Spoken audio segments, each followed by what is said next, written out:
Pumpkin bottom jeans, werewolves with the fur. It is almost October. I don't know. We don't do bits anymore. I don't know what to do at this time at the beginning of the podcast. You know, you just go around the house singing ridiculous lyrics. And you're like, this is so funny. I'm so funny. Well, then you turn on a microphone. It's not going to be horrifying and mortifying by the time this episode finishes. By the time this intro's done, in fact, it's already mortifying. It's like it's going down in flames here on Sadie Hawkins Pod. See, I set you up for that one. Yeah. My joke's just as bad as your song. It all evens out. We're going down, down, down in flames. We're going down in flames. Drown in flames. We're gonna drown in flames. Hello, everyone, and welcome to Sadie Hawkins Pod. Hello to everyone. Welcome to Sadie Hawkins Pod. How's it going? What is this? I don't know. We've got a nice weird energy going. Do we not have a weird energy every week? Of course we do. I mean, you wouldn't be listening if you weren't into that, I guess. So what's going on? How you doing? How's life treating you, Jessica? I'm going down in flames. Aw. That's too bad. Oh, we just got a voicemail from David Park. We didn't just get it. It's been there since yesterday. Oh, I just noticed we got a voicemail from David Park. So here it is. Heck yeah, David Park's in his element. It's pumpkin spice latte season. All right. No one listens to Red Hot Chili Peppers on purpose. There are no Red Hot Chili Peppers fans. In fact, I'm not sure what the tie-in is. But just like Danny said, most bands from the 90s had some tie back to the 60s. The Red Hot Chili Peppers was just a band that K-Rock kept trying to make happen. It was like, I don't really care that these guys are from LA. They suck. The Red Hot Chili Peppers was just a band that K-Rock. So this is a voicemail addressing our One Headlight Right, our Patreon episode, which you can go to patreon.com/SadieHawkinsPod, where we talk about most of the K for Karaoke songs, although we went like half a year without doing a K for Karaoke song. Back in February, we did Motorcycle Drive-By, and then we did One Headlight this week. I think it's one of our best Patreon episodes, even though it had the same chaotic energy for the first 40 minutes that we're bringing today. I thought the episode came out really well. It was fun. And then at one point we were talking about like bass guitar. Like we actually kind of moved off of the topic of the Wallflowers, and we talked about 90s music in general. And I was talking about bass and how I'm in a metal phase right now. I'm listening to a lot more metal like I did in the early 2000s before Jessica even met me. And then Jessica was like, you like...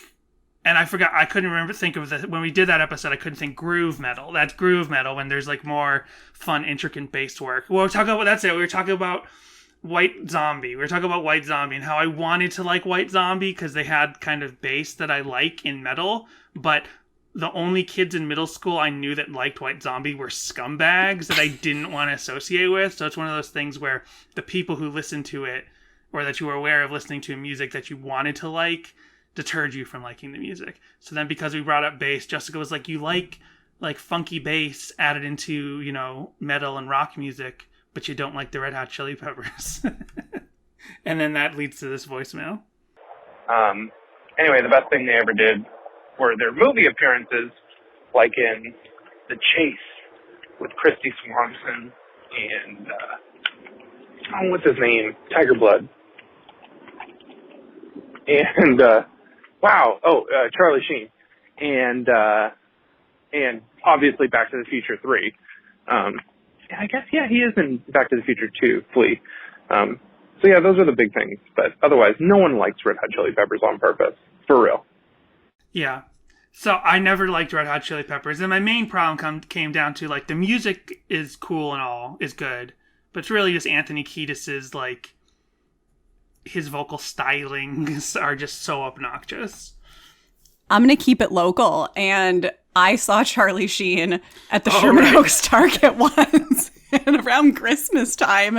And he stopped to take pictures with all the employees. That's right. And I think this is like weeks or months before the fact that he had HIV came out. Yeah. It was like right before that. It was during like, it wasn't like not obviously not peak Tiger Blood because that was a few years ago. But it was after Tiger Blood, but before yeah. he announced he had HIV. Yeah. And yeah, Jessica's just at Target and Charlie Sheen's, and it was like days before Christmas, I think. Yeah. I'm pretty sure it was like the 21st or 20th or something. No, it was like the 23rd, and I only went because I needed some sort of kitchen cleaner. And I was like, I really just need this kitchen cleaner. Why am I going to Target? I don't know. Why am I here? And then I walk in, and I'm like, and there's like Charlie Sheen with 2 shopping carts and like his, I don't know, bodyguard or man helper or whomever he was, like walking around with Charlie Sheen. It wasn't some of his goddesses. He was not with any of his goddesses, and he was looking very peak dirtbaggy. Oh, but it was lovely because he did stop to take photos with all the employees, and I thought that was nice. Yeah, we reference the chase once in a while whenever Jessica and I are having conversations about ridiculous sex scenes in movies. Like the sex scene in The Chase comes up once in a while because they're like possibly the most ridiculous because they're literally in the middle of a cross-country car chase and she climbs on top of him while he's driving, and like to me I'm like, it's like, first of all, she's like blocking your view and it's shot all romantically or whatever, but it's like, this is really, really dangerous because you're driving 100 miles an hour trying to make it to the border of Mexico. Yeah, and like Flea turns up in every punk documentary. Now it's like Flea and Dave Grohl like are a part of every single rock and punk documentary ever. Like we watched the Jaco Pastorius documentary, and of course Flea's in it because he's a bass player. And if Flea's already in every rock-based documentary, how can he not be in the bass player documentary?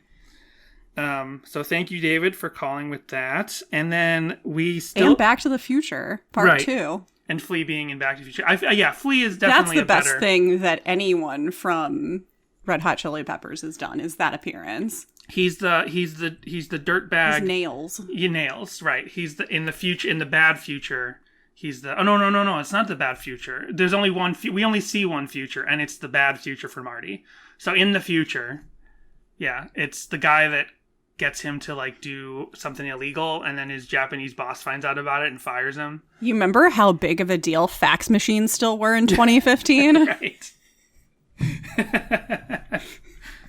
Ooh, fax machines, the way of the future. Fax machines are still used in business. Like once in a while when I hear something where someone like makes fun of a business having a fax machine, like if it just comes up in a movie, like it's like it's like, where's the fax? People are like, oh, this is 2017, why do you need a fax machine? It's like, businesses use fax machines still to this day. I worked at a business in Chicago that used that because it was a chain of jewelry stores, and I worked at the home office, and so I was working like doing like accounting sort of stuff, and so I would receive their like daily numbers and stuff via fax like all the time. Right. It is. They absolutely could have done that on the computer though. No, they could. Yeah. The thing is, like at my work, like we'll use fax machines. It's a slightly more secure way to transfer certain kinds of documents, because like if there's anything you send over the internet, you'll never know who got their hands on it, who intercepted it, what archive in an email it's going to end up in, and you never know where that's going to go. But if you send a fax, the fax received on their end, done. And now it exists only as physical paper that can't be hacked until someone decides to scan it. So you're saying if you want to run a shady business, faxes are the way to go. There you go. I mean, I guess the FBI or something, if they're like intercepting your phone calls, can intercept your faxes. I'm not sure how that works. Here's a voicemail from Daniel from June 26th. This is our oldest voicemail. I don't feel like this is too old, so we're almost caught up with the couple of emails we have from Daniel. Voicemails. I'm still doing it. In that Patreon episode, I was doing the Danny can't get the right nouns in his head thing, and I still do it right now. Hey, what's up, guys? It's Daniel calling in for the first time in a while. Just wanted to be the first one to wish you congratulations on your 103rd episode. Oh, right. we played the first part of this. We played the first part of this voicemail when he sent it, because I was so behind on voicemails at the time, and I'm like, this is funny. We have to play this at the beginning of the 103rd episode. So now here we are, 3-4 months later, finally playing the whole voicemail. Can't wait for the next 103. Speaking of 103, you guys are out on the West Coast. I know it's really hot out there. I hope you're staying cool. Anybody else out there on the West Coast, just try and stay hydrated and use a fan if possible. If you need to drive into the middle of the country where we have air conditioning, we don't have a lot of room at our house, but happy to have you stay here. So just anything to keep you healthy and everything. All right, have a good one. I know it's already almost October, as your song informed us at the beginning of the episode, but it's not much better. Like, yeah, this was an incredibly hot summer. It was more important at the time when Daniel sent this voicemail back in June, but it's not getting that much better. We're getting cool days now, individually cool days, but then it shoots back up to 100, and then it shoots back down to 60, and then it shoots back up to 80 or 90. It's great if you have allergies. Yeah. And it's also great if, like, barometric pressure, like, makes you feel like you have the flu. Because I got kind of sick from all the changes in the weather, and I'm like, do I have COVID? I was actually kind of freaked out. I just felt, like, clammy and bad from all the barometric changes. You can get your booster now. I can, yes. I got the email from my doctor. Not directly from the doctor, but from the hospital that my doctor is associated with, saying I'm ready. I'm approved for a booster. Yep, Pfizer this time. I'm a J&J boy. Up to this point, I've been a Johnson & Johnson one shot. But apparently my booster could be Pfizer if I so choose. Nice. Yeah. Welcome to Club Pfizer. Yeah, Club Pfizer. That's what they're going to do. Yeah, they should just open up. Oh, that's a good idea. I got it now. Okay, hold on. Pfizer can raise extra money by opening their own all-inclusive resort called Club Pfizer. Does Pfizer need more money? I know, but that's what I'm joking about. But they can open Club Pfizer, and because so many people are like going on vacation, vaccinated or not vaccinated, and some places accept them and some places don't, and other places are trying to stop people that aren't vaccinated. If you know you took Pfizer, you get to go to Club Pfizer. It's an all-inclusive resort where everyone has the Pfizer vaccine. Sick. I like it. It's a great idea. Okay, sorry. One more voicemail from It'll Daniel. be like a pop-up kind of thing. Yeah. Like they pop up at like a Hilton resort like or Firefest. something. Yeah. Well, hopefully more successful. We'll play one more voicemail from Daniel, and then we'll get into the episode proper. Hey guys, this is Daniel again. So as far as this song being kind of, like you said, the sum of its time, I think it's maybe a little more of an outlier. Like, oh, here Daniel's talking about I Need You. So this goes back to when we discussed I Need You. When you look up I Need You on Spotify, we come up above the Piano Dreamers. Oh, nice. And the Piano Tribute Well, Players. that's also questionable. We need someone else to like... Oh, yeah. Because if you've searched Sadie Hawkins Pod enough, it knows you searched that. you talked about how you couldn't see the song fitting in on but... And, like, I don't think it necessarily would have fit in on Anatomy, but I do think that kind of screechy riff, that's very, like, early 2000s Norma Jean, like, Bless the Martyr, Kiss the Child, like, that kind of riff is all over that record. So, you know, if they had put that song out on Anatomy, you know, it might have garnered some better attention, I think. You know, it wouldn't necessarily fit in on that record either, but I'm just saying, like, it wouldn't sound like they were trying too hard because it would sound contemporary, whereas it coming out in 2007, it's like bands like Under Oath have already like blown up and gotten big using that kind of sound. So now it seems like they're doing it kind of in reaction to that and not as part of that movement. That said, it's still a really great song, and I think it's awesome. It's one of my favorite songs there is to play on guitar for obvious reasons. I think you guys compared it to Life After Death and Taxes. I think that's a pretty good comparison, actually, because the structure of those songs where, like, there's, like, a main intro riff where it's, like, very different from what kind of stuff they normally play. The Life After riff is, like, kind of butt rock to me, kind of like 3 Days Grace a little bit. Not in a bad way, but like kind of veering more towards that style. And the I Need You riff then is very like kind of early 2000s metalcore kind of.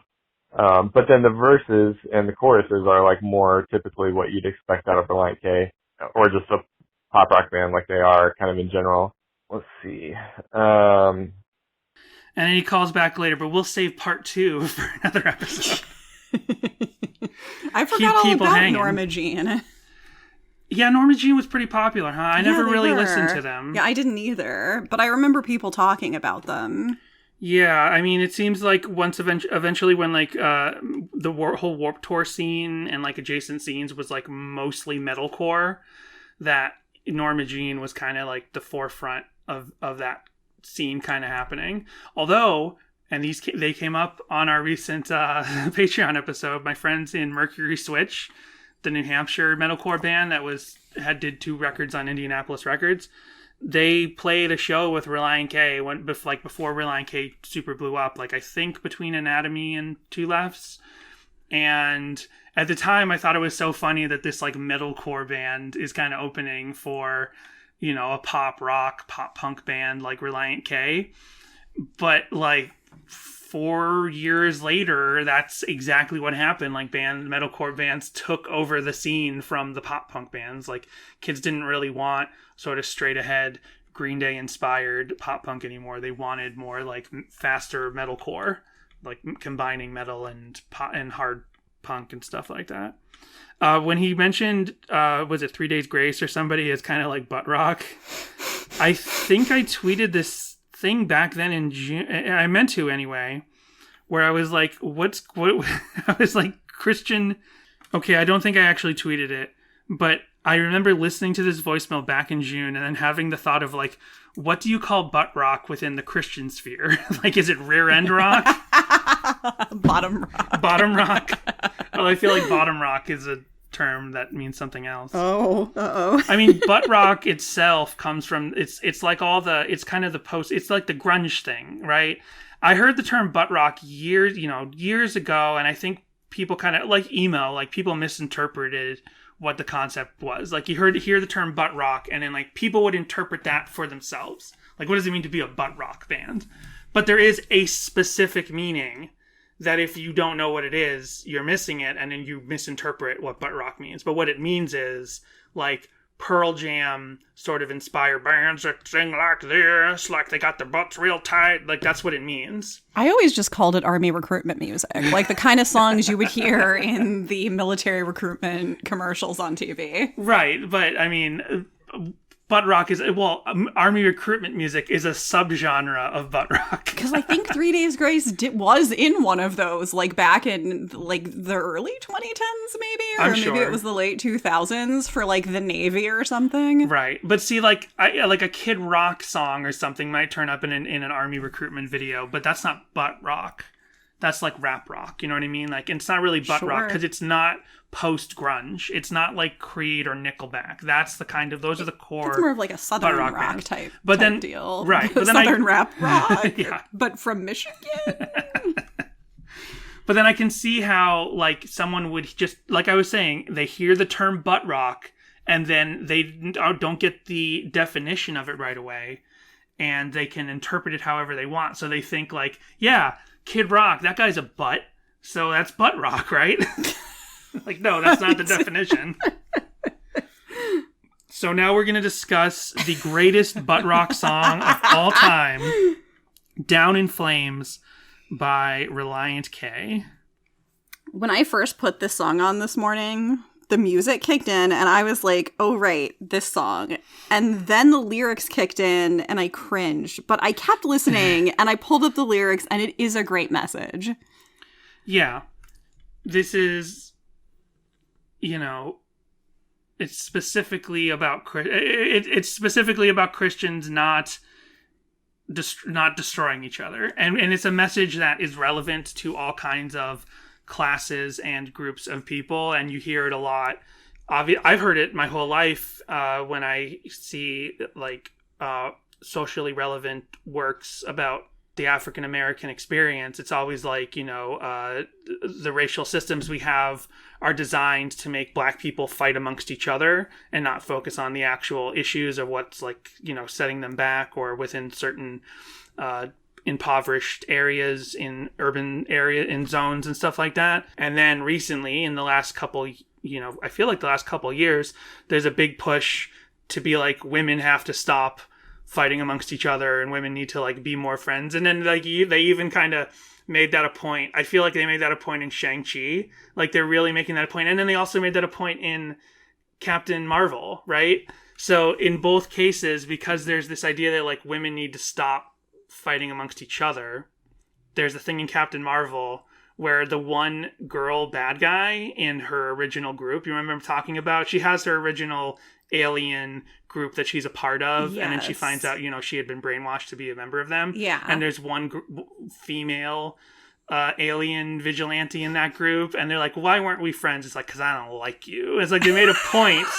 They made a point to be like, hey, women aren't supposed to fight amongst each other, but we want to make it clear this alien bad guy is a real bad guy. But then in Shang-Chi, when you have Awkwafina's character and then Shang-Chi's sister character, they made a point to be like, oh, we're friends right away. We like each other. We're here to support each other. Because because his sister is mad at Shang-Chi. His Shang-Chi's sister is mad at him, but as soon as she sees another female character, she's like, but I'm cool with you. So women shouldn't fight amongst each other. Black people shouldn't fight amongst each other. And then here's the message of Christians shouldn't fight among each other. So sure, that's true, but it's true of all sort of like groups of people. Yeah, it's very true. And it's a great sentiment. I mean, they should literally practice what they preach, though, because 7 tracks later, you have What Have You Been Doing Lately? But I mean, you could also say that that's very typical of Thiessen, and even the message of the song, never seeming to learn his lesson. And he knows that. And, he acknowledges it here.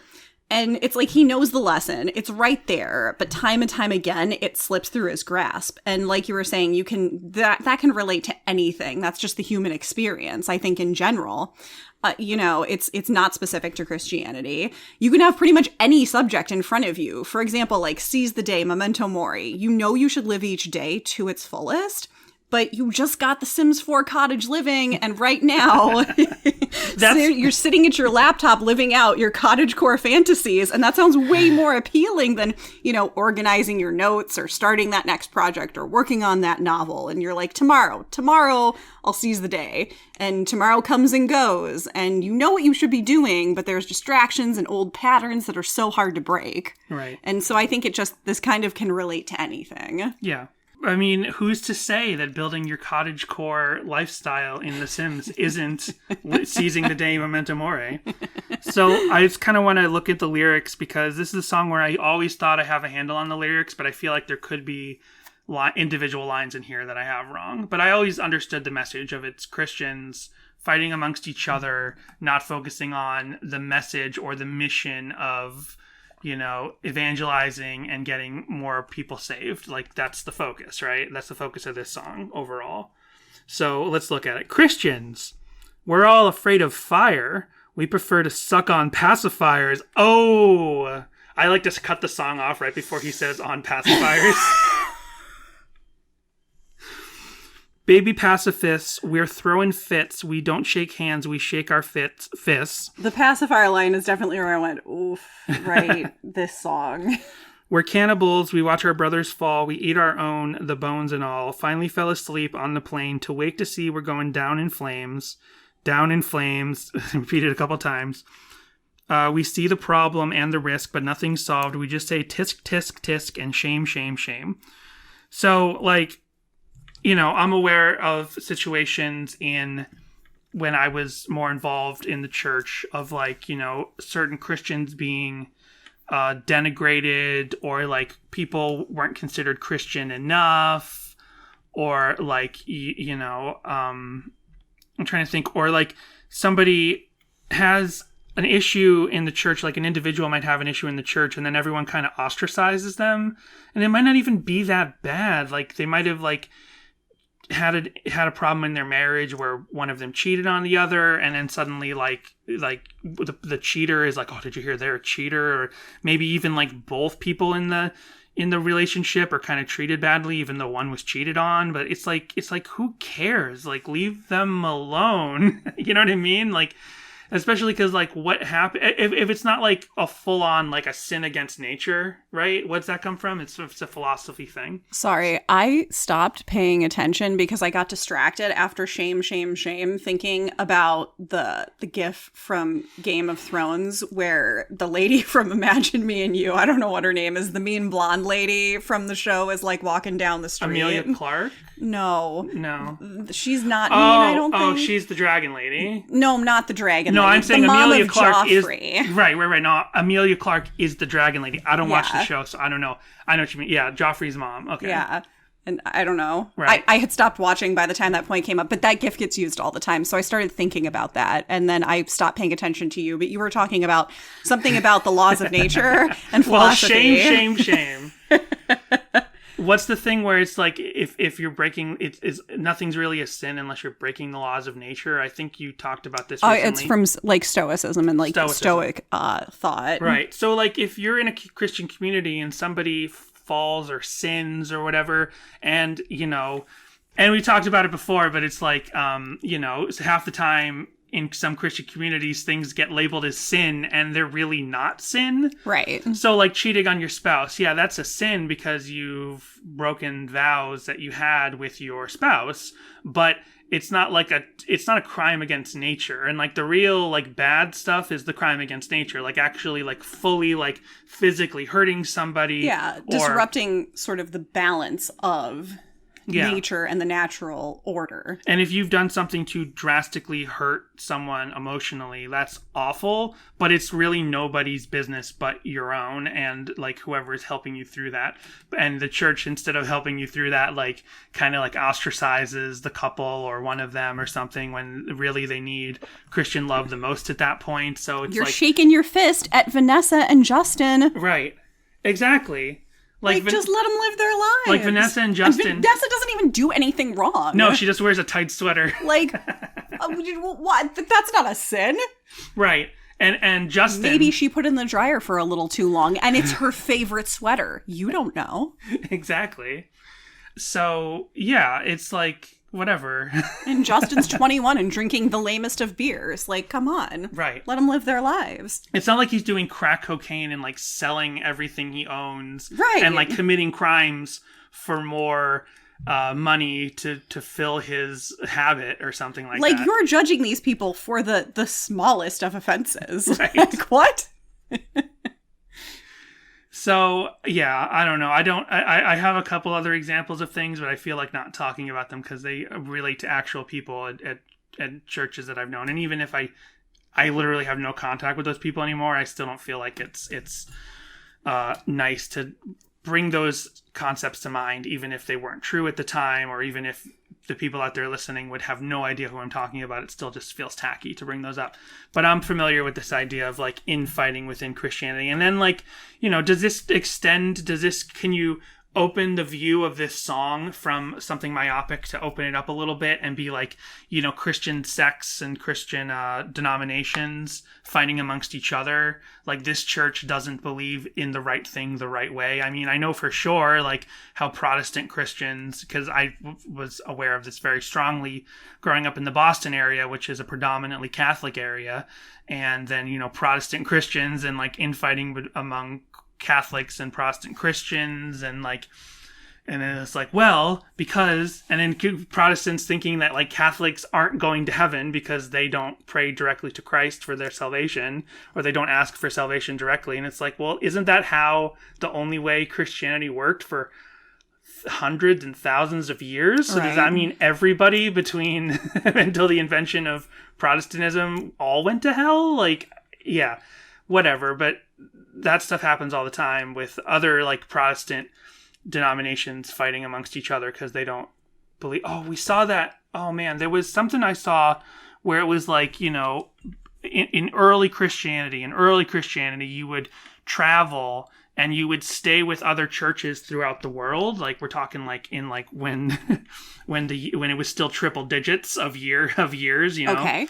And like when you'd go on travel, you'd have to stop and you had to find a Christian church because you need to make sure you were worshiping and you were worshiping on Sunday specifically. But when you would travel between churches, you would find that there's like they believed in certain kind of doctrine, or they believed in certain like individual aspects of their faith that didn't match with yours, and you were supposed to like accept that. They were supposed to accept that, you know, because there's like different levels of doctrine. There's like the core doctrine of like you believe in Christ and Christ saved us from our sins and we're going to heaven, like the core doctrine. And there's like another layer of doctrine that the Bible kind of specifically instructs the churches back then of like this isn't that important to fight amongst each other about. I don't know what I'm referring to, except that one time I typed in a Relient K song and I saw a lesson with the same title as the song, and I'm like, this is very interesting. I wish I could remember this in the future, but I won't. I'll only have the vaguest idea of what I'm talking about someday. We're not theologians. Nope. But if you out there are a theologian, please call up 402-95-SADIE and correct what we're getting wrong. Indeed. And what we're kind of missing out the points of here. Well, this music, though, is rockin'. The na-na-na-na-nas, like, towards the end, have such a great 90s misunderstood dirtbaggy kid soundtrack vibe. Like, this feels like maybe they wrote it, or at least were working on it during the demo era. Yeah, maybe. Maybe this was something that kind of... Even the message, and sort of that, like, very blatant, forward... Not a lot of wordplay, more just very direct in your face. Yeah. Sort of messaging vibes more with those early songs. And there's other songs off that album. There's at least one other that ended up on Anatomy from the demo, and I'm trying to think of what it is now. The Thundercats song. That's it. It was Thundercats. So, yeah, like you're right, there's no wordplay in this song, but the whole song itself is a metaphor, right? We wait to see we're going down in flames finally. It's like, so I can't really exactly one-to-one imagine exactly what he's saying metaphorically here when he's like finally fell asleep on the plane to wait to see we're going down in flames. Like the down in flames is, I guess, the church or Christianity or us as followers of Christ and our cause going down in flames. Right, and that's more of a metaphor. That's more just like a visual sort of look. It's not playing off words quite as much, like, you know, you usually expect from the songwriting in Relient K songs. Right. I also had a thought of like, I remember because this album came out, right? I believe this album came out before 9/11. And then this is a situation where it's like, well, a song about a plane going down in flames, a little uncomfortable after 9/11. And I was partially thinking, like, did they stop? Would they have not really played this because of 9/11? But that wasn't the case. And, like, I saw the Electric Youth Tour, which started days after 9/11. Like, we're in the 20th anniversary of the Electric Youth Tour now. And I don't remember Down in Flames being played then. And you know, it was literally a week after 9/11 when I saw, because they opened it in the Northeast. And so New Hampshire and Boston, those two shows I went to, were less than 7 days after 9/11. So probably they didn't play it then, but those setlist FMs aren't. I mean, I would not imagine. Right. So. But then they did play it in Connors, Georgia, which is that show that's on YouTube in a bunch of segments. They played it there. So it seems like eventually they started at least playing this song again, but I don't have any like specific proof that they would have stopped playing it for a while because of 9/11. Because at the very least, they definitely played it on the first tour after 9/11 in Connors, Georgia. And just all of those set lists are like lost. They're not known. Like the Boston and the New Hampshire show I went to from that tour, those aren't on Setlist FM. It's kind of similar also to Buildings Tumble by MXPX, which is like a big song, but it has nothing to do with 9/11, but it came out in 2000, and it's like, well, this is awkward now. This is like one of their big songs is called Buildings Tumble. That's the song that starts with waking up is hard to do when no one loves you. You look in the mirror and you find it's your own face. Sure. Do you know this song? You should know this in some way.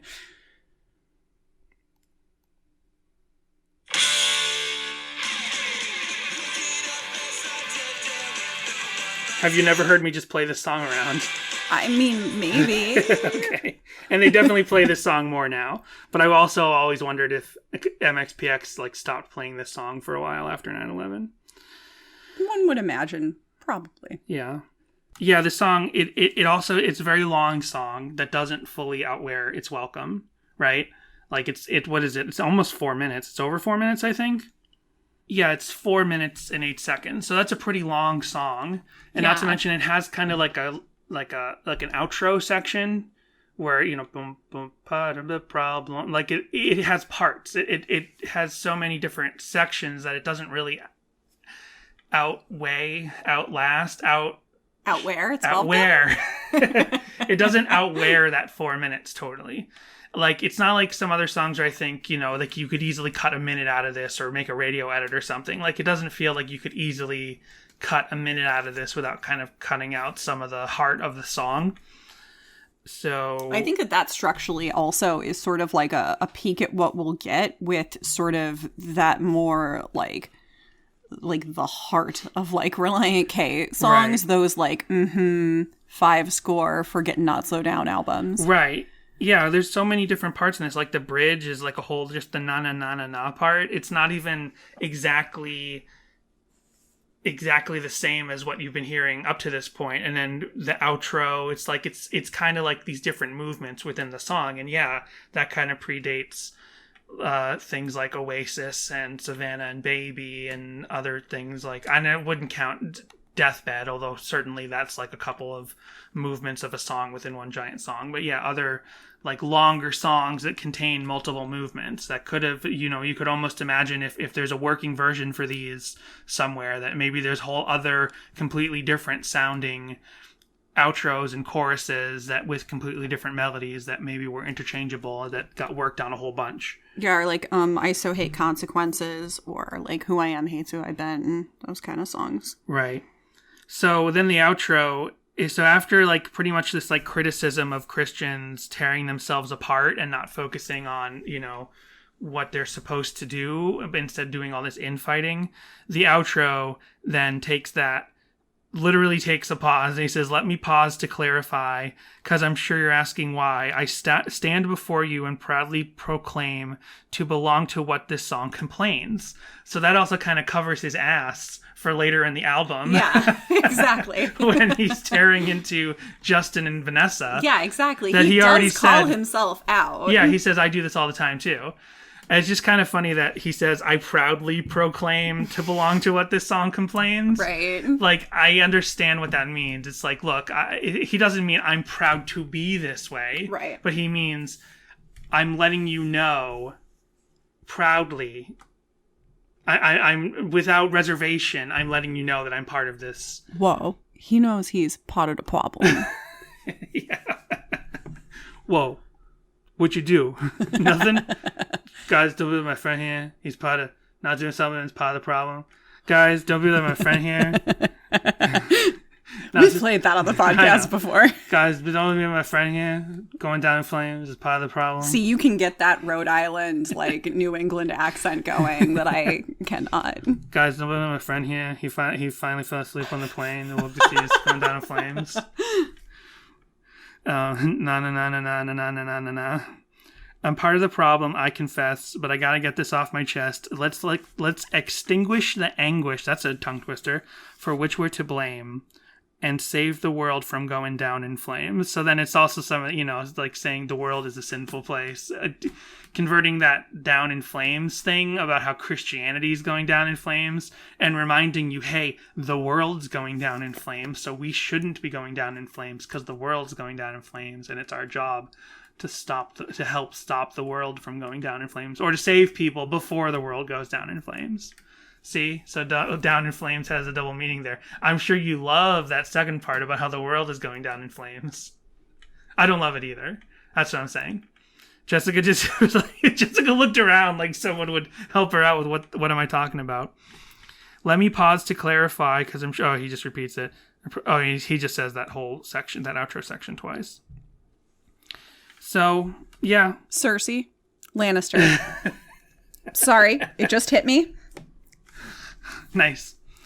No idea. I mean, yeah, that sounds familiar. I feel like I've seen that in memes and had to hear podcasts I listened to that liked Game of Thrones talk about that. Yeah, so I'm just thinking about, I'm looking at the lyrics one more time. Christians we're all afraid of. We prefer to song on pacifists. Baby pacifists, we're throwing fits. I guess I get what that means. Baby pacifists, like is he referring to Christians who haven't grown strong enough in their faith, so they think it's just a matter of saying let's not fight, but then they don't really not fight. They still are shaking their fists. Are they baby pacifists because they don't actually try to pacify that much? There's a little bit of wordplay here. Yeah, a little bit at the back. But I don't really understand what the baby pacifists, we're throwing fits. We don't shake hands, we shake our fists. So the baby pacifists, it's kind of a vague thing because it's like, are they babies because they're pacifists, or are they being babies, or are they novices at being pacifists? Babies are not pacifists. They'll totally hit somebody if they want something. Yeah. So I guess it's saying that these Christians think they're pacifists, but they're not. They're babies at trying to be pacifists. Yeah, they're trying to learn still how to become a pacifist, maybe. Yeah. Okay. Yeah. And I'm still wondering if the falling asleep on the plane actually refers to something in a metaphor sense, or he's just setting up this story of like when you fall asleep on a plane and you kind of rest and then you wake up to find everything's fallen apart. Like a teacher leaving, like another metaphor is like a teacher leaving the classroom and leaving a kid in charge and then coming back to find all their kids standing or jumping around on their desks. It's like, what happened while I was gone? Like just that sort of feeling of things were fine when you left and you come back and everything's in chaos. This is actually the prelude to Jefferson Airplane. Trapped and I am enclosed. But I won't complain. I'll open all the windows. Oh, except you don't want to open all the windows on an airplane. Did we touch on that when we did that Yes, song? we did. Okay.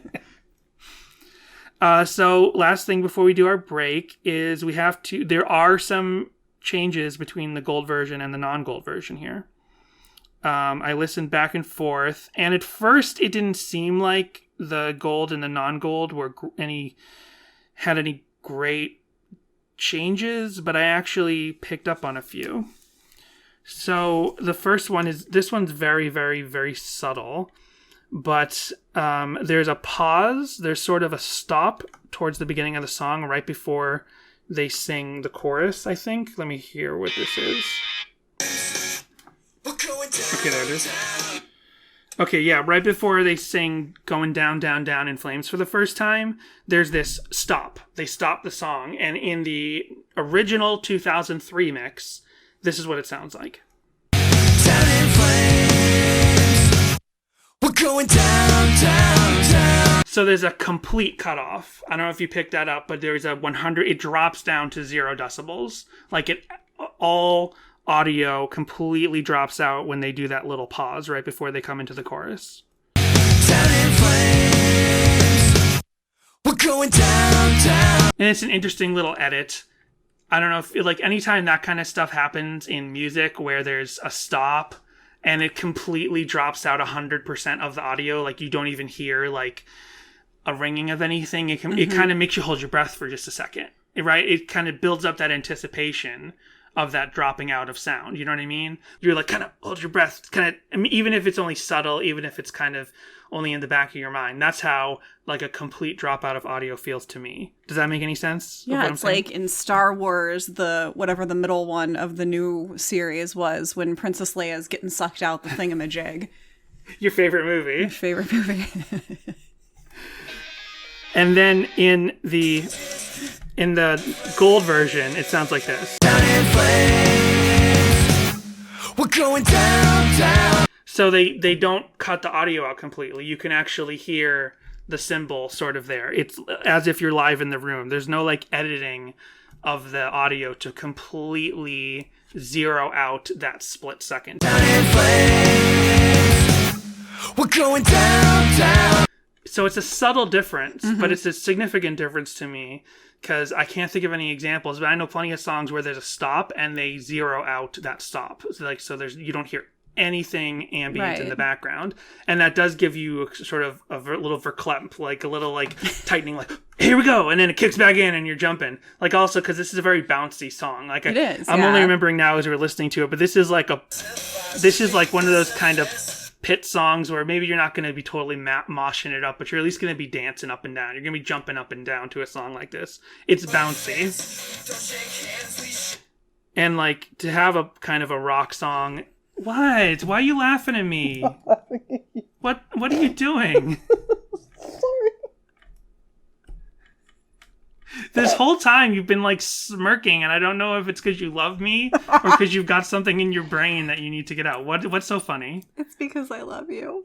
No, it's not. What's going on? What are you saying? Is it My because ADHD is so bad today. I'm so sorry. yeah, you're thinking of something funny and you're not paying attention to what I'm saying. Please keep going. What are you thinking Continue. of? Tell me what you're thinking about. Is it more Last Jedi, more of your favorite No. movie? What is it? Is it appropriate for the podcast? No. No. Of course not. Okay, should we just move on? Yes, please. Text us. Email us what you think Jessica was thinking about. SadieHawkinspod@gmail.com.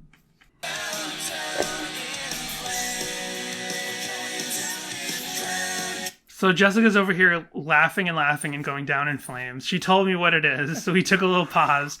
It's not that bad. It's just a dirty lyric. She put a dirty lyric to the song in her head, and then she has stopped paying attention to me for the last 10 minutes because she keeps singing this dirty lyric to the song in her Well, head. that's only what I was doing for the last 4 minutes.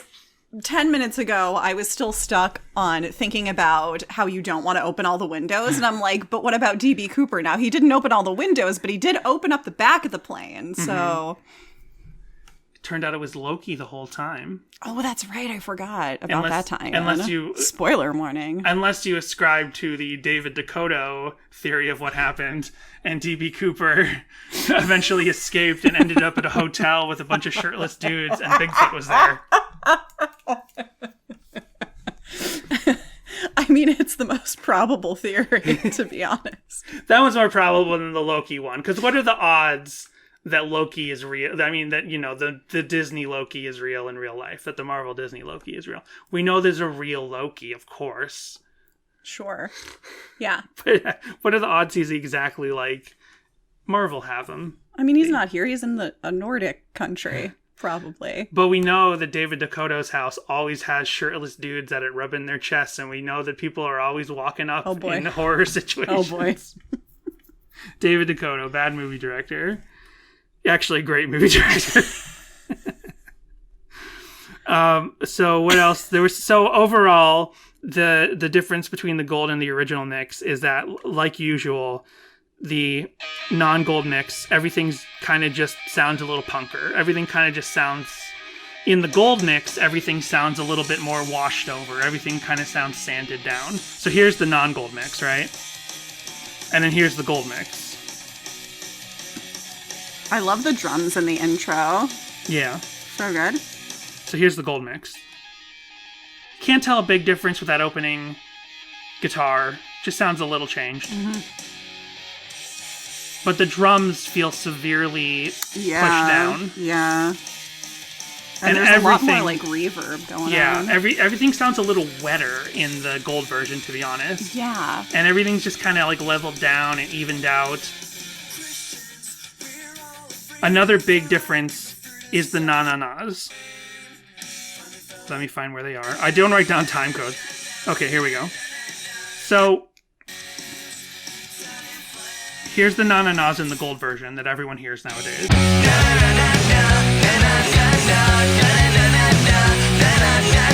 Fun, bouncy, a little processed, right? There's a couple of na-na-nas. Some of them sound a little processed, like na-na-na-na. They sound like they're going through a filter of some sort. The original non-gold actually kind of plays around with it a little bit more in maybe sort of a Beach Boys way. Let's see. Yeah, everything just sounds brighter in the original. So, the original na-na-nas kind of move around a little bit.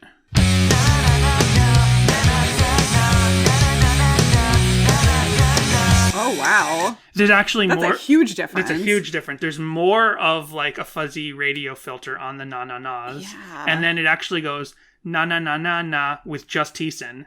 And then the second set, na-na-na-na-na, has everyone else join in. and then it goes back to just Thiessen, and then it goes back to everyone joining in. So just the way that they just evened it out. They just took everyone's na-na-nas on the gold 2006 mix and just evened them all out. The original, there was clearly a very precise decision made in the original mix where it's Thiessen goes na-na-na-na-na, the whole band goes na-na-na-na-na, Thiessen goes na-na-na-na-na, the whole band goes na-na-na-na-na. That's like, there was a decision made there. Yeah. And then it's like the decision was in 2006 for the remix, just like, oh, forget that. Like, just I actually prefer the remix version. Oh, in that case, yeah. Yeah, and I'm like, I wonder why to have Thiessen do the main and then the rest of the band do the callbacks. Is that like so when we perform this live, I'm going to say na-na-na-na, and then you're going to say na-na-na-na-na. Right, like, and Thiessen has often had like some sort of vocoder or some sort of like vocal effect or a separate microphone for the affected vocals. Right. So was there an intention to have that sort of like bullhorn sort of filter on one microphone so you could go na-na-na-na-na into that, and then the rest of the band does every other na-na-na-na-na? I don't know. I don't remember. I've probably seen this song live, but I've forgotten more Relient K songs I've seen live than I can remember. And then the next big change is the outro. So let's play. And I feel like this is worth repeating every time we do an Anatomy or Two Left song. Just in case this is your first episode. If this is your first episode, God help you. But just to reiterate, when the second and third album were released in 2002 and 2003, they were mixed the way they were mixed on the CDs.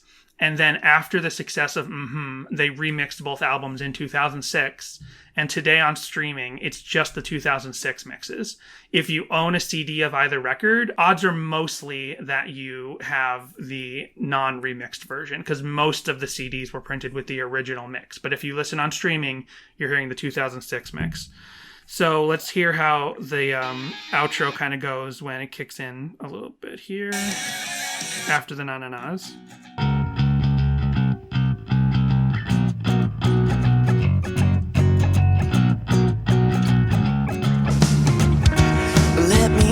To clarify. So here's the 2006 mix, just bringing it down, just the bass. A little acoustic guitar comes in with some electric guitar kind of doing sort of a fat epitaph, no effects, sort of slowed down guitar thing there. And you get kind of this loungy beat, right?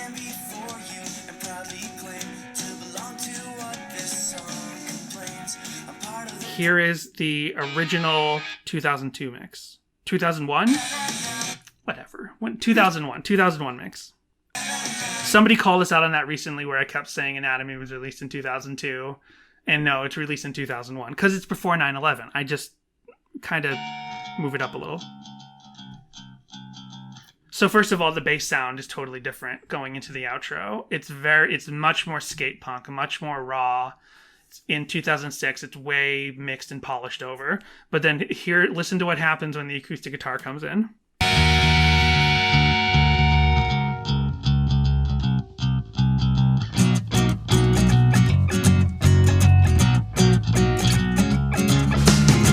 oh, wow. So that acoustic guitar is way up higher, and it's actually a little like out of tune, a little not harmonious with the rest of the song.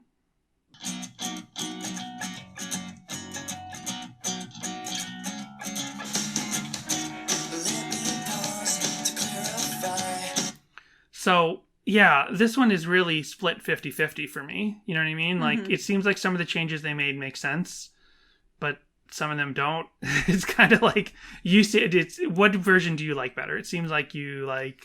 I actually prefer the gold. Yeah. Here's the gold version of the outro again. Nope, that's Sadie Hawkins' dance.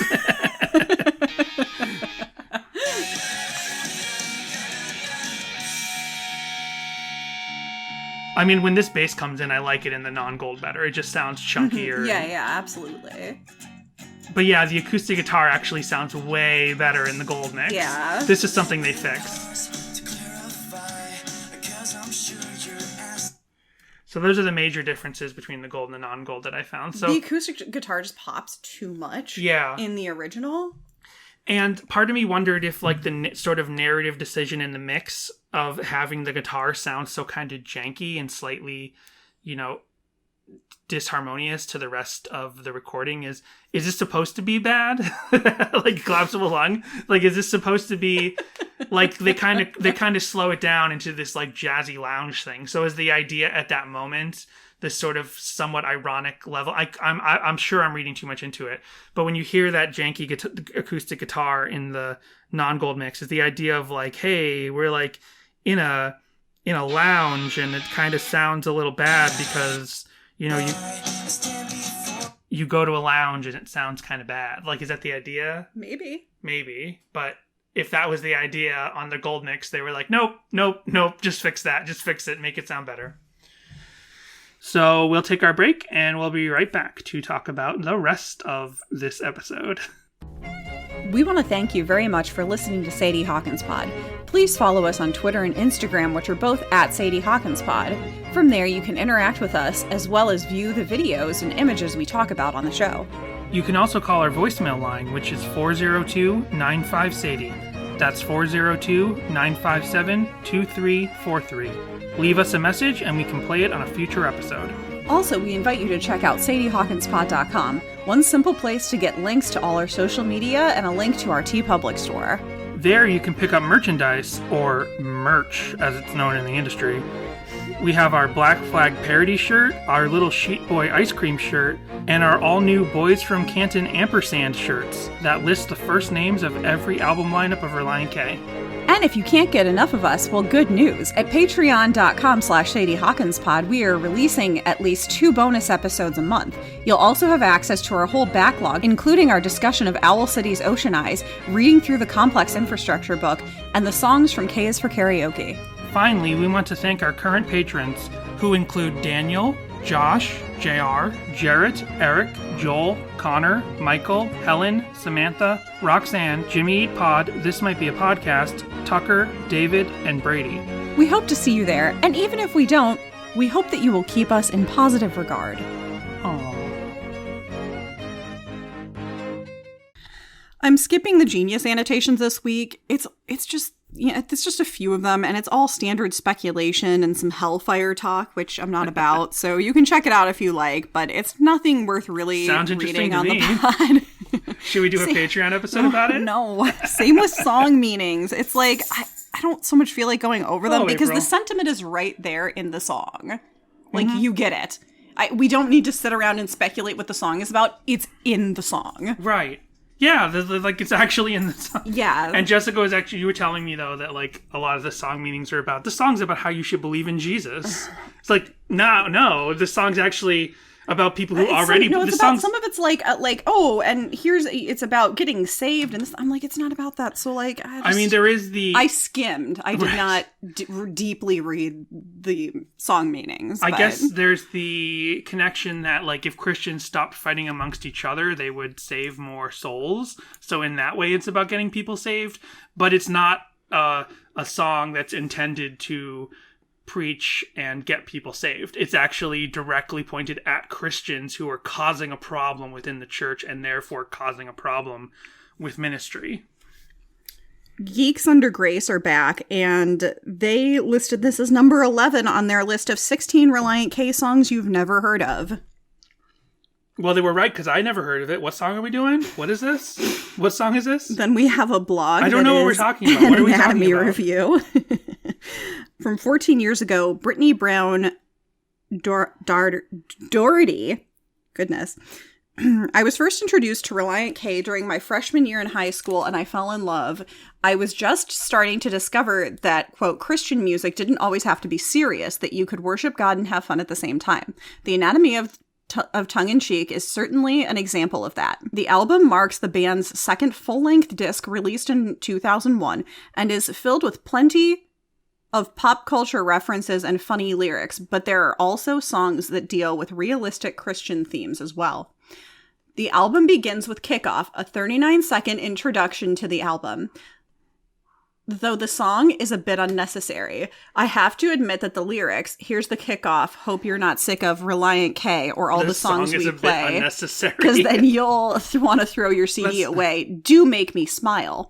Next up is Pressin' On. Then it wasn't unnecessary. It did its job. It made you smile. Next up is just goofing around. Is Pressin' On, which was released as a single. Guitarist Matt Hoops gets to play some fun riffs during the verses and chorus, but the song's strength lies in the catchy chorus about persevering despite problems in life. I'm pressing on, all my distress is going, gone. Pressing on. And I won't sit back and take this anymore because I'm done with that. I've got one This foot is out not the how door. you write a review. and to go back where too many lyrics. This is not how you review wrong. music. I'm pressing on. I mean, they talked about riffs and stuff. I think that she's doing a good job. You don't just list out a section of lyrics. But she's referencing a specific section. Shannon Doherty, or what's her name? I'm no expert at reviewing music. Of course I'm not. But neither are we, and yet we sit here and do it every week. That's what I was joking about. But even well before I had a podcast, if I read a review, that was just reciting the lyrics for a whole section, I'm like, this doesn't do much. Sadie Hawkins Dance is one of the most popular songs ever released by the band, and it's easy to see why. Another catchy melody is paired with clever lyrics, which were written by lead singer / piano player Matt Thiessen, who is also the main songwriter for the album. And in general, about getting asked to the Sadie Hawkins dance by the most popular girl at school. I won't read through the lyrics. Thank you. I've always been a fan of this song. I even used it during my senior year in high school to ask my boyfriend at the same time to our school Sadie Hawkins dance. Of course, he said yes. After all, who can resist a line like, "You're smooth and good with talkin'. Will you go with me to the Sadie Hawkins?" That's cute. Things get better with Down in Flames. What do you mean things get better? You thought they were good before. I mean, things get even better, I guess, with Down in Flames, which acts as a commentary on Christian society. Thiessen deals with criticism and Christian stereotypes during the verses. Christians, we're all afraid of fire. We prefer to suck on pacifiers. Baby pacifists, we're throwing fists. We don't shake hands, we shake our fists. We see the problem and the risk, but nothing's solved. We just say tisk, tisk, tisk, and shame, shame, shame. More guitar and drum work. Dave Douglas give the song an upbeat rock sound, but everything is tuned down by the end of the song as Thiessen maturely adds that he's part of the problem too. I'm part of the problem, I confess, but I gotta get this off my chest.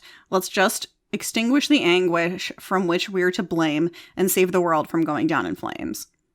Maybe the whole baby pacifist thing, Dan, is...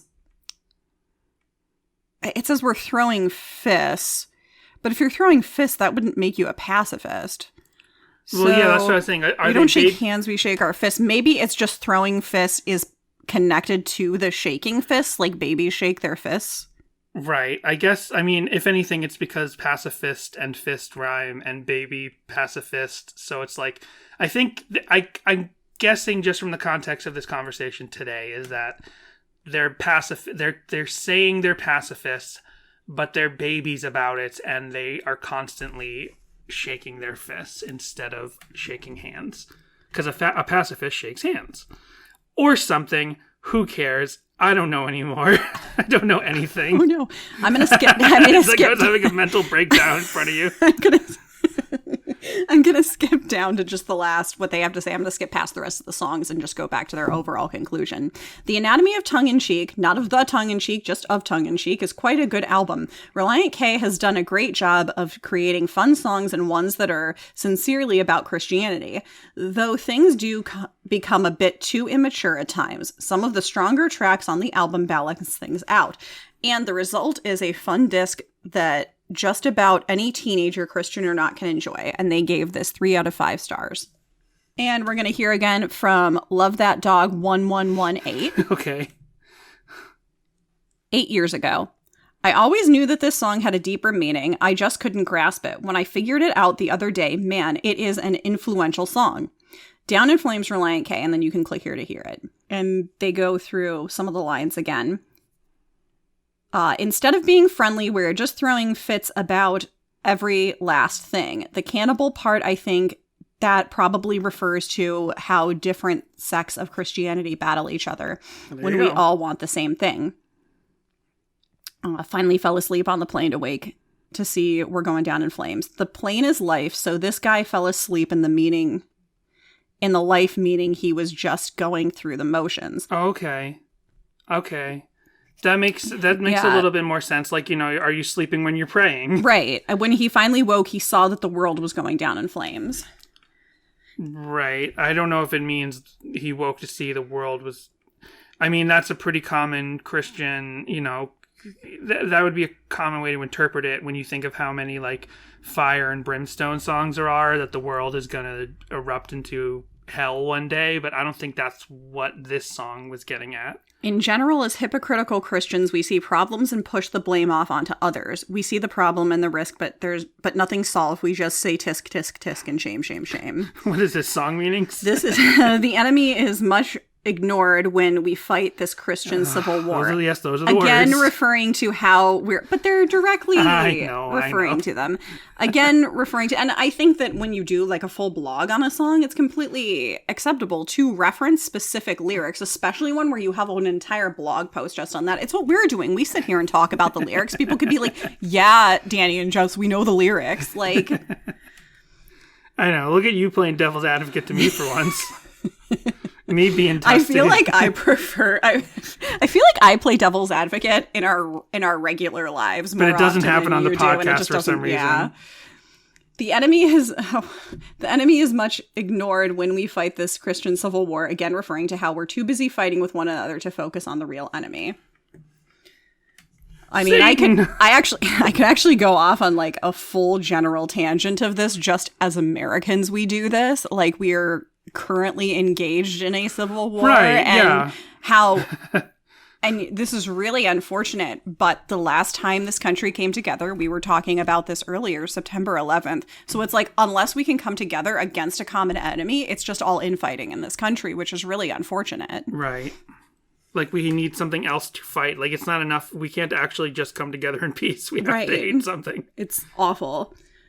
And then my favorite part, let me pause to clarify, because I'm sure you're asking why. Yada, yada, yada, yada, yada. You know these lines.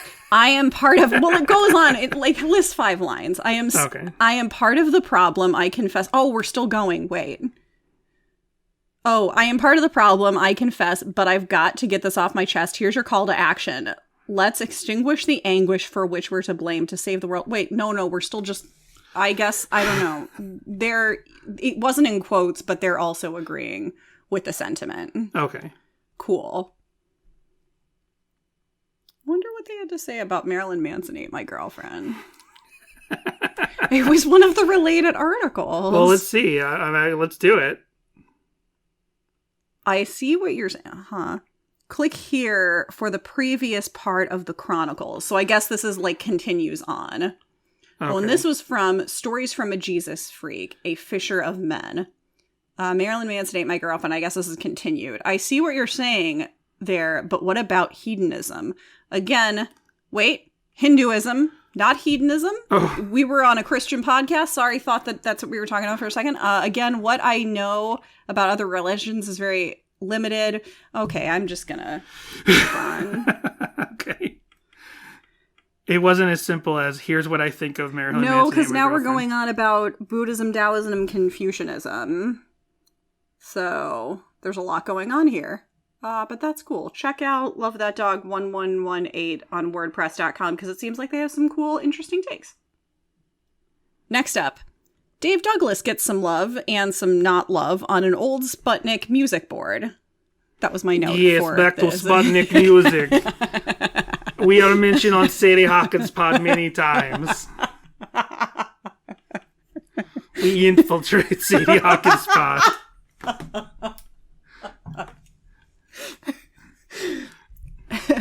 Deftones _111 on November 19th, 2004 at 2:24 p.m. posted. Well, first off, I know that a lot of people on here will see this name and ask themselves, who? Dave Douglas, the drummer for the band Relient K.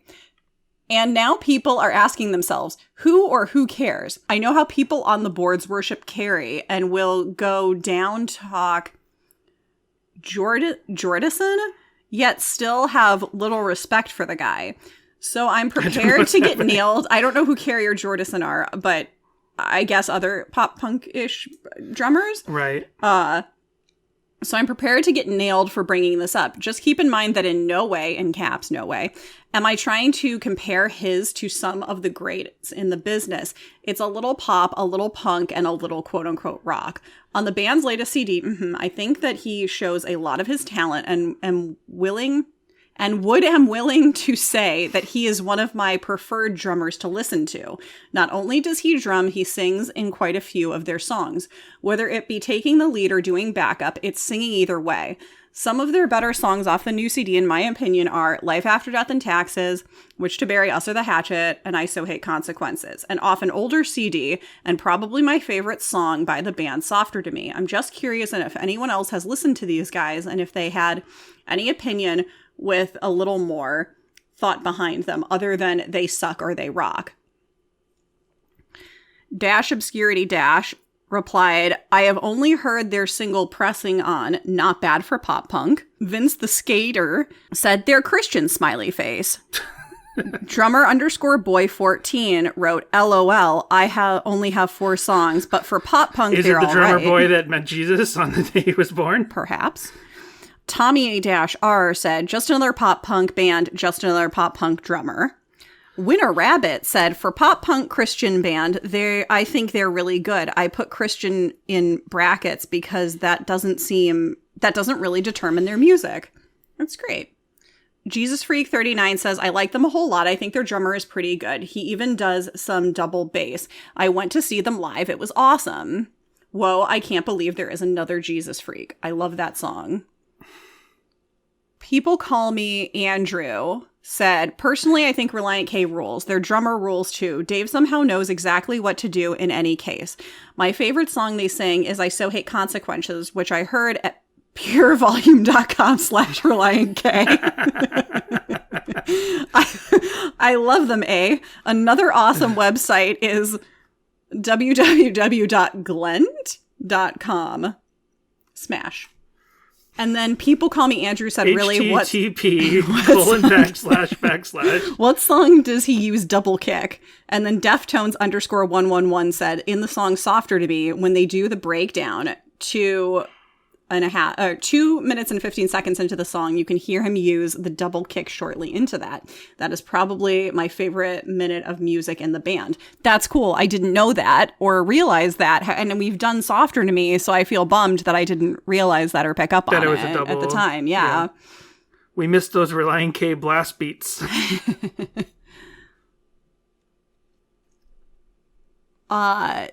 Doodle Cake said, I love Jesus and so does RK. Okay. Adam Ship says, isn't rock the music of the devil? Shows how Christian they are. Oh, you got it. Oh, you got me. You got them. You got me. You got everyone. You broke the case wide open.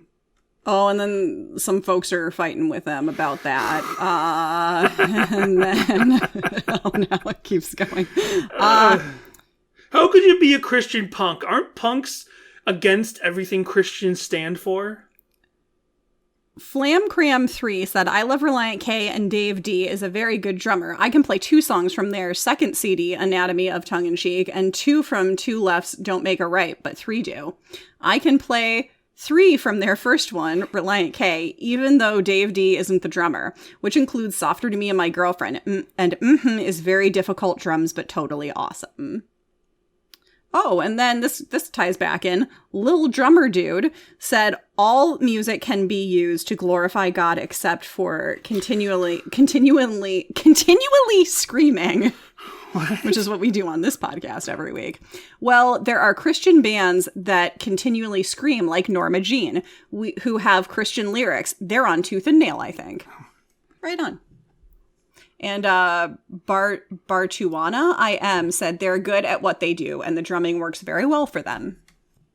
So just a little love for Dave Douglas over there, since this is the first album he's featured on. Yeah.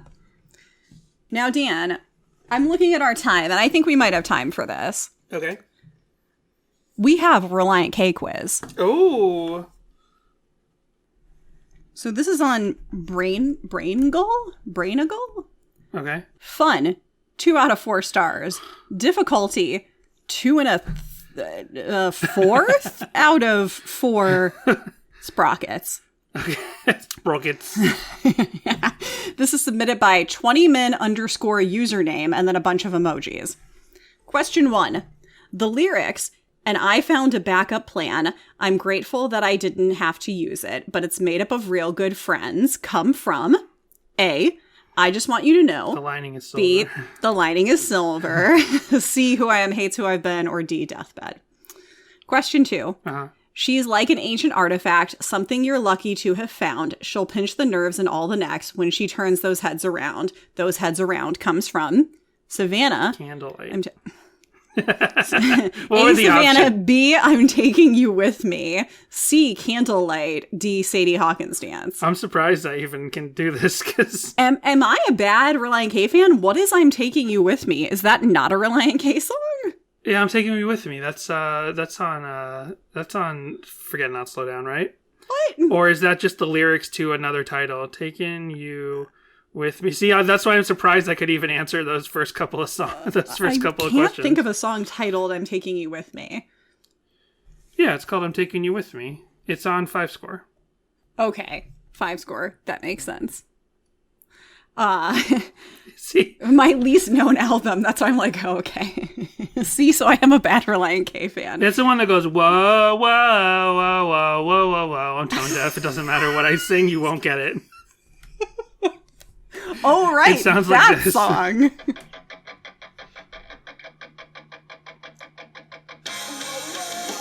Oh, okay. Yeah. Question number 3. Fear can drive stick, and it's taking me down this road. A road down which I swore I'd never go comes from blank. See, I know that now, but I've already... Now all the brain power I had just went away. Now, you can't ask for a hint, Dan. Show hint. 3 words, 20 letters. Oh, it's a fill in the blank. It is a fill in the blank. Fear can drive stick, and it's taking me down this road, a road down which I swore I'd never go.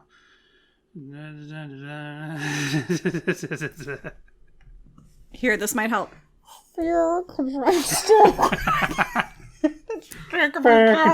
and take me down this road. A road is where I'd never go. You know, did that help? I know the song, but my brain is I was feeling sharp like 30 seconds ago, and now it's gone. What's it called? It's from Devastation and Reform. Oh, yeah. Now let's hope that I can spell devastation properly. Just use Siri. Oh, good call.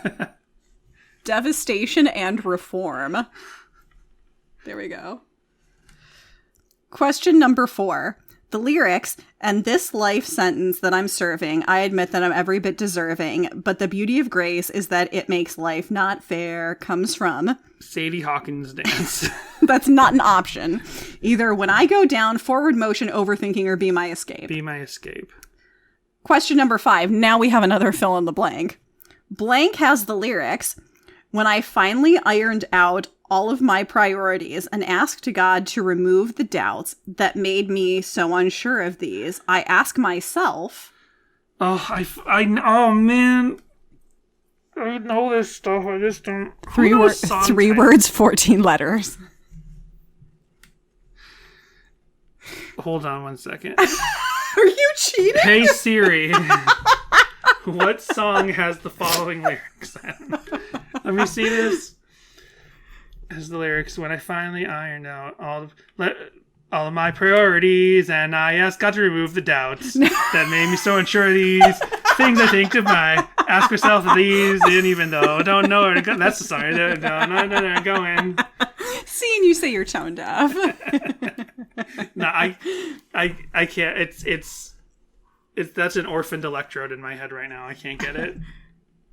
That's fine because neither can I. So I'm like racking my brain and I'm like, I don't know which one this is. I really hope it shows the answers at the end. It's another fill in the blank. Question number 6.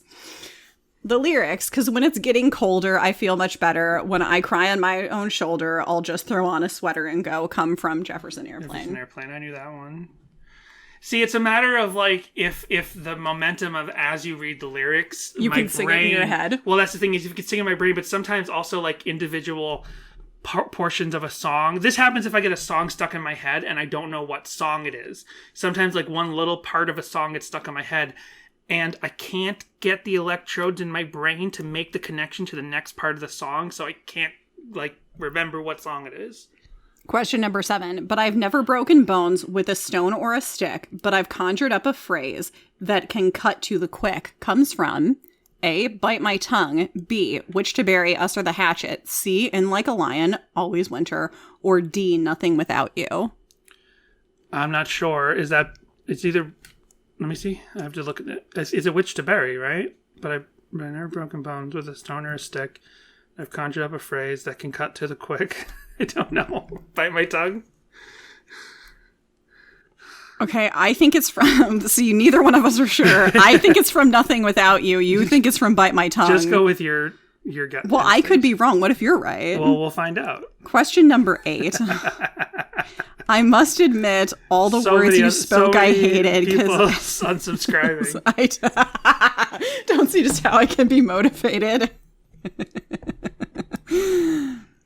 It's from I So Hate Consequences. I'm just going to skip that. Question number 9. The lyrics, face down this carpet, tastes like coffee, ground into my face now. Question number 10. See, I knew that without you even telling me some of them I know, some of them click right away, and some of them don't. The lyrics, to be prosperous would not require much of me. You see, contentment is the one thing it entails. To be content with where I am and getting where I need to be, and moving past the past where I have failed. Come from the song. Can you sing a few bars? From end to end. Nope. Up and up. There was another time in my life. Must have done something right. I think it's Up and Up. Yeah, I think it's Up and Up. Is it From End to End another off 5 score? Oh my gosh, you should give me a 5 score quiz because I will absolutely fail it. All right. What is the band on the cover of the album 5 Score and 7 years ago? Name at least 2 of the individuals on the cover. Okay, we got question 1 right. It was The Lining is Silver. Oh, and then they give us more lyrics. Only 72% of people answered that one correctly. Question number 2 was Candlelight. Only 48% of people answered that one correctly. Question number 3 was correct. Devastation and Reform. Only 36% answered that one. We're in good company. We're doing well so far. Question number 4, Be My Escape, was correct. 56% of people also answered this correctly. So the people taking this quiz are more familiar with Bird and the B-sides, apparently. Question number 5, which we left blank, was from Getting Into You. Okay.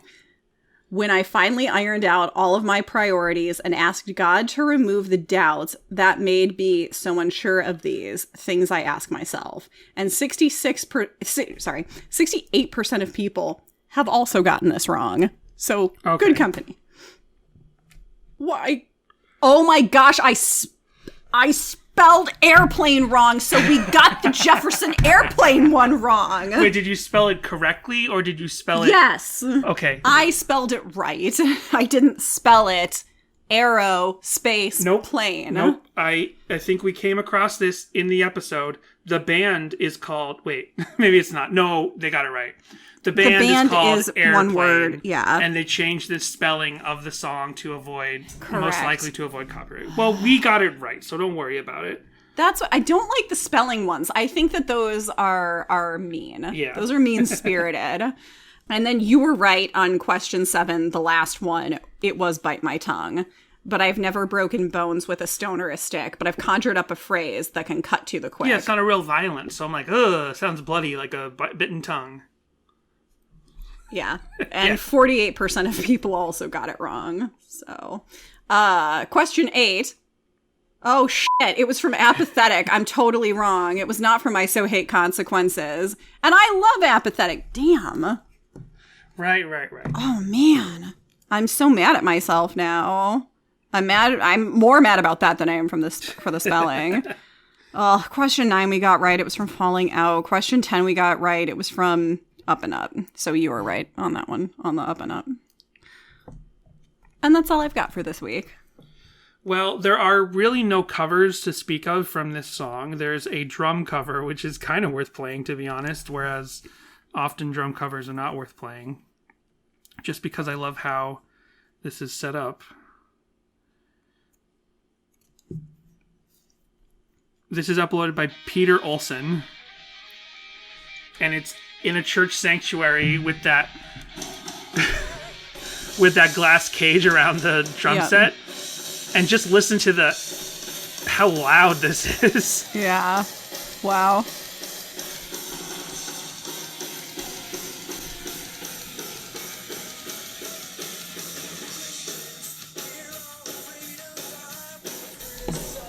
I thought he was an older gentleman, but it's just the lighting. I thought he had a white beard. Yeah, the camera's pretty far back in the sanctuary. Well, super rockin'. Super rockin'. And then there's this abysmal Chipmunks version, which you heard a little bit of earlier. Oh, yeah. Oof. Oh my gosh, it's like nails on a chalkboard. No. This is uploaded by PK, just the letters PK. Man, 120 views. I was so confident, and that's I so hate consequences answer. I hate myself so much right now. Well, at least consider that you didn't create and upload this video, so this is awful.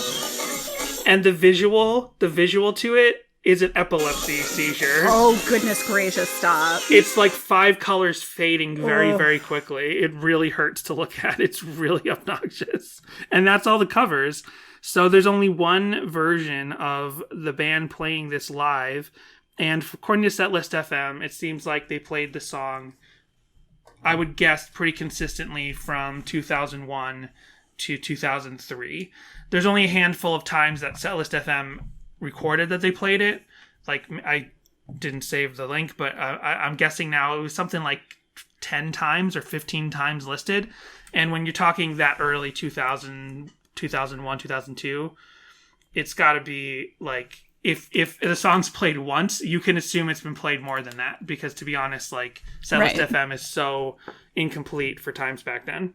So here's the only time that it's been uploaded to YouTube that I was able to find. This is by Brian Leverett, and this is the aforementioned Connors, Georgia, October 20th, 2001 Teen Planet show as part of the Electric Youth Tour with Five Iron and Ace Troubleshooter and John Rubin. Nice.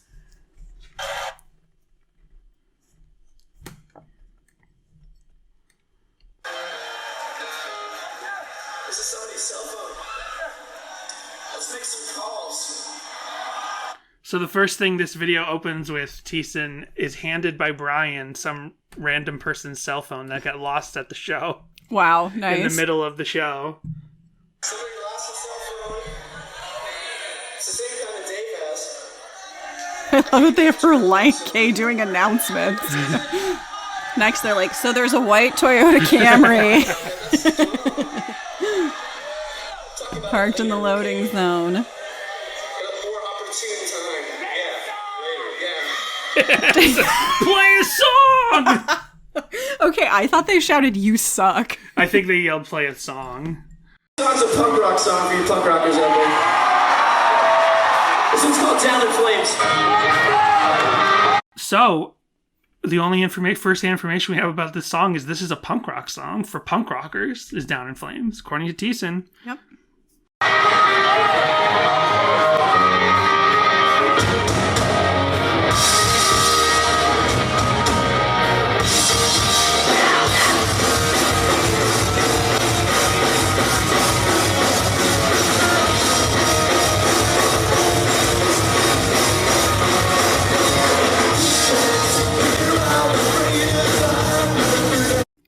Are they doing a pit there, Dan? I can't see. You have the video.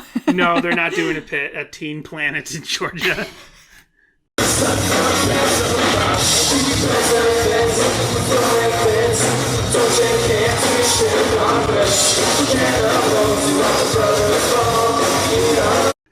people are in the front row shaking their fists. That's what you're not supposed to do according to the song, but they got their fists up and they're shaking them. Brian is just bopping around the stage. He's got such a stage presence. He just fills that space in between him and Hoops. I mean, in between Thiessen and Hoops.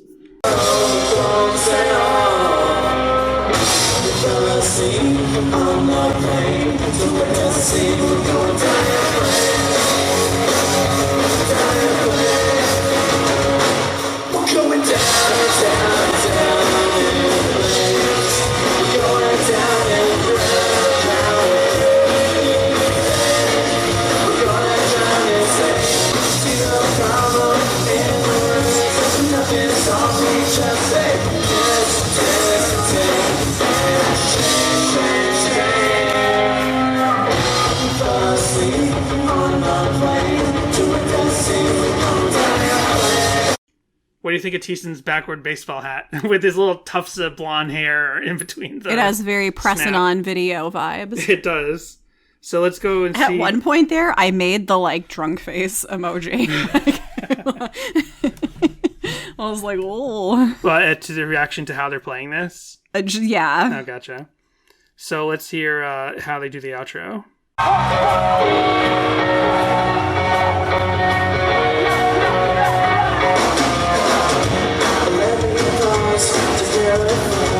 Because I'm sure you're asking for I said before I drive you away to belong to this other place. I'm part of the problem, I confess. I gotta get this off my chest. Let's extinguish the anguish, which would have played. Let's take the world for good on flames. But let me pause to clarify.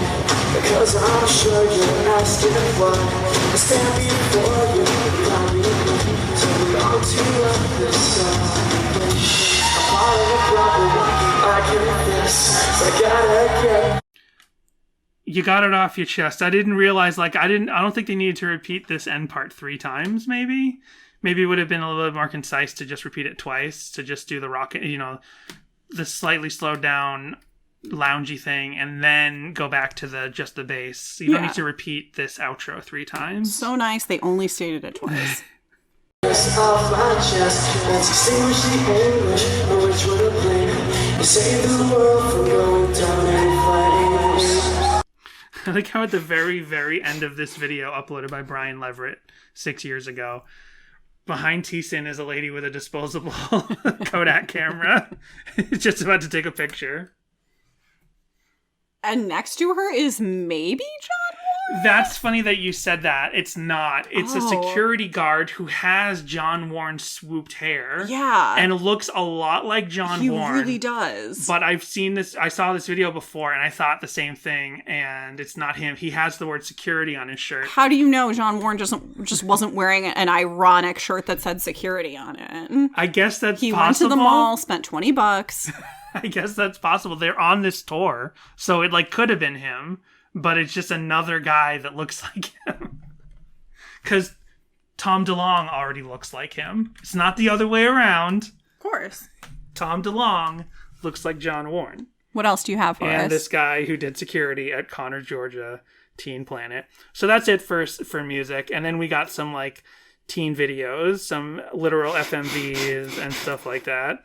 Someone uploaded their footage of their roller coaster tycoon, but they didn't capture their roller coaster tycoon they created, but instead of actually capturing, you filmed the screen. You got to do what you got to do. So this is uploaded by Simpsons Fan 91. They created the Batman ride, or they recreated it if it's accurate to the real Batman ride. I spent so many hours playing roller coaster tycoon in my youth. And then they played the song in the room while they filmed the screen. A couple months ago, I discovered an AMV where instead of actually editing it together, they filmed their screen and kept going back and forth between different footage of the anime they wanted to use. Look, you gotta do what you gotta do. Yeah. It's how does this editing thing work? You don't have the software? Do it however you can. I'm there for it. So here is this just awful, so obnoxious thing uploaded by Koga Lover Thing. 455, and it's called alcohol commercial, which you think like, oh, this is for Okay. alcohol, but it turns out no. It's against alcohol. Copyright So strike. we're opening with the cast set to Britney Spears, and it's just Okay. pictures of these teens with their name as we listen to Britney Spears. And then it says takes place at Jordan's house when her parents aren't home. Uh-oh. Alcohol commercial at Jordan's house while her parents aren't home. Oh, and So- now we're getting excited for Lady Gaga and maybe No. some booze? Well, this is what happens is it opens with 3 teens in their front yard dancing to Lady Gaga, and then this kid comes up and says, I got the beer! And then they It's all just one lose beer. their minds. Yeah, over one beer. Oh my gosh. These kids have no idea what one beer does to you. They think like, look, I got the beer, and then they all lose their minds and One immediately beer start split falling between into sin. 5 teens. Yeah. It reminds me of that one music video we found for such a Relient K where it's like the prodigal son and his dad gives him some money and he's like, yeah, my dad gave me some money, and cut to him driving drunk immediately Yeah. and spending all his rent money on pizza. I get where they're going for it. This is something I would have made. And they're just like moshing, like they're just so excited to have one beer. And I guess the idea... So what happens after the party? After in all caps. And then it just, we see the whole scene again, but sped up.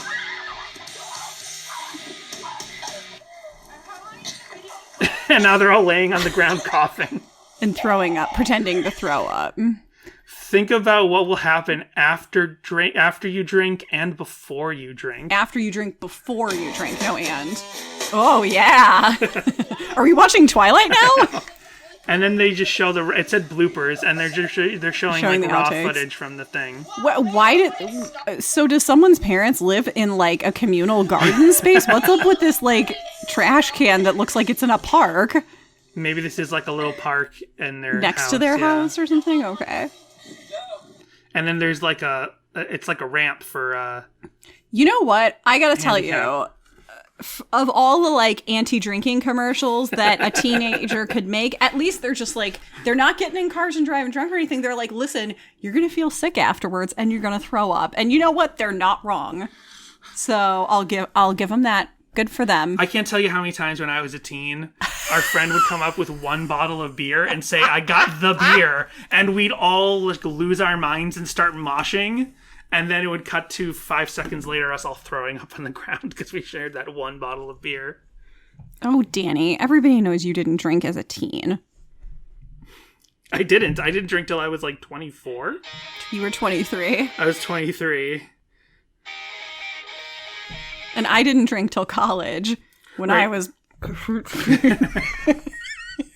I had my first relationship and my first heartbreak, and then I had my first drink. No, No, that's not true. Not true. You would drink a Smirnoff Ice and lay down on the ground. That's true.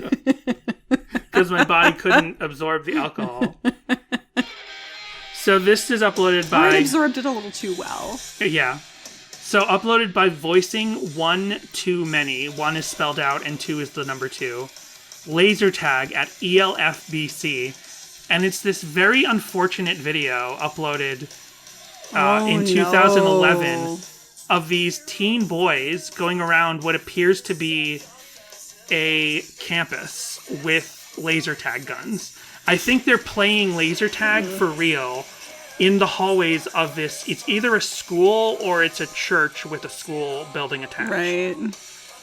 Yikes. And it's really unfortunate because it looks like they're going around the school with guns. Yep. Not wholesome. Not wholesome. Although I'm sure they're having fun and all. And it says it's laser tag at the LFBC for Winter Retreat 2010. I know it's kind of amateur, but I'm happy with it. Music Down in Flames by Relient K. It's not that it's amateur. It's that it's a bunch of kids going around with mock guns in a school. Yeah. Not great. Maybe the kind of thing you remove at a certain point. Right. But it's in 2010. Like, this is a problem then and it's a problem now. Just, Yeah.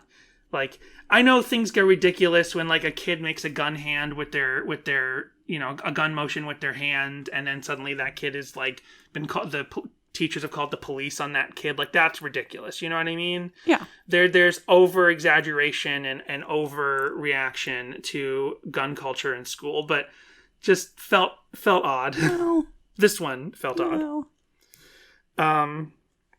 Tons of teens like goofing around in their house, lip syncing the song and doing that kind of stuff to the camera. So we'll end on this. It's not much, but it's a very interesting thing to happen. This says a very important announcement, and this video was uploaded 5 years ago and has 130 views. It's uploaded by P14ZM40NU, and this is a very important announcement from them. And so I don't think Down in Flames is in this video, but it says, screenshot those comments because the ship's going down in flames. And this says, basically, so Relient K themselves have been slowly but surely uploading their albums to YouTube. And to respect their decision and give them the traffic they deserve, all Relient K tracks on P14ZM40NU will be removed very soon. Oh, good. You can find their channel at youtube.com/ReliantKBand. But thanks for all the support across the past 9 years. 6 million views. Wow. And 1,400 subscribers. It's been pretty fun to host a popular channel, but this was sort of inevitable. But get excited for Relient K's newest album, Air for Free, which is set to release sometime this summer. Happy face. See you around, RK fans, and go support the official release. Okay, when you said about screenshotting comments and the ship going down in flames, I thought this was going to be a shipping video. Oh, no. They mean because, like, hey, I'm going to delete all these videos, so if you want to save your comments from my videos, go take screenshots so you can use them to blackmail people in the future. I see. So it was just kind of an oddity, just like, and the thing is, when you upload a song to YouTube that you don't own, it gets content ID, especially if it's a major label release, it gets content ID'd, and then all ad revenue from that song goes to the publisher. So it really doesn't matter, and that's why. And the other thing is, like, the official uploads usually get the most views. Well, this YouTuber didn't end up deleting their uploads of the entirety of the album. Mm-hmm. Oh, okay. So I don't know if they changed their mind or they undeleted them sometime in the last 6 years. I don't know. Well, there's that. And that just landed like a thud, so. Danny. Yeah. Do you like this song more, the same, or less? I like this song about the same. I think I like it more. Yeah. Because I kind of understood this song overall. Never really questioned it. Pretty much got it when I dug into it. I'm like, yeah, this song is exactly what I thought it was. And it's a little too long, so I don't love it more than I ever liked it before. I used to listen to this album a lot, so about the same. Yeah, this was a skip track for me, just trying to get to maybe it's Maybelline, so I do like it more now. Oh, so this is we'll fun. actually end on this. We're having a sword fight, not a lightsaber fight. Generacy on YouTube uploaded footage of their fighting with like wooden swords. Yeah. Oh, because I guess these are Christians fighting amongst themselves. Oh, good call. I love it. Oh, good Lord. What now? And then it cut to like the Grim Reaper who's wearing a hoodie and a hockey mask. And he just came up and killed somebody playing the drums. And then it cuts back to these teenagers. There's so much going on here. Having a sword fight out in the streets of their suburban home.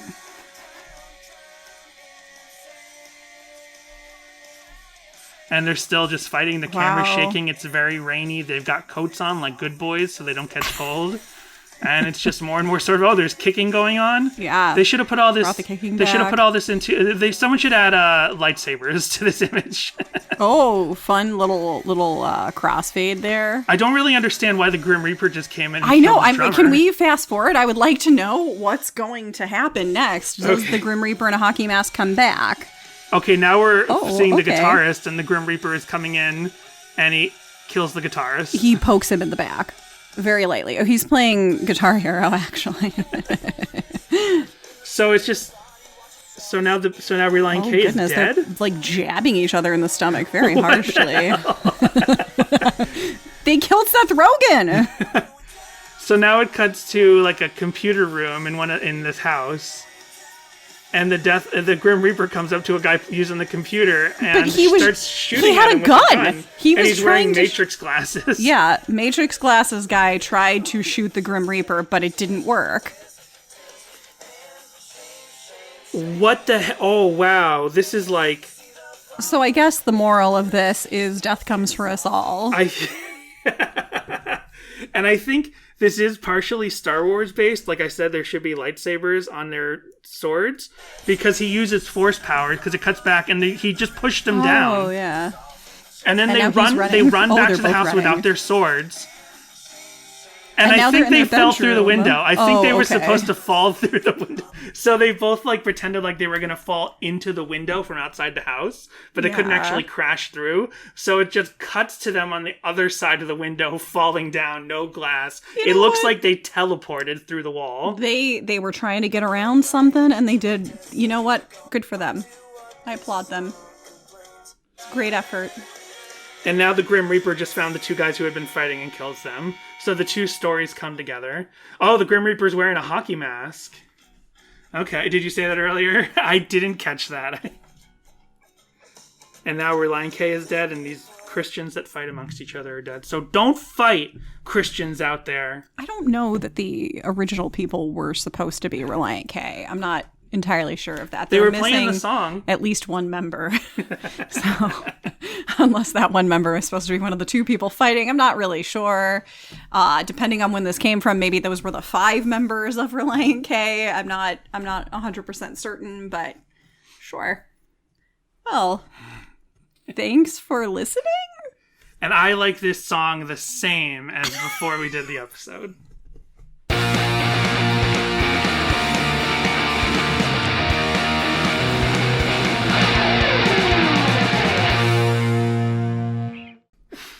Pause. I was just thinking we shake our tits instead. I couldn't say it. And that's when I lost my mind because I just started singing the tapping in my head. We don't shake hands, we shake our tits. And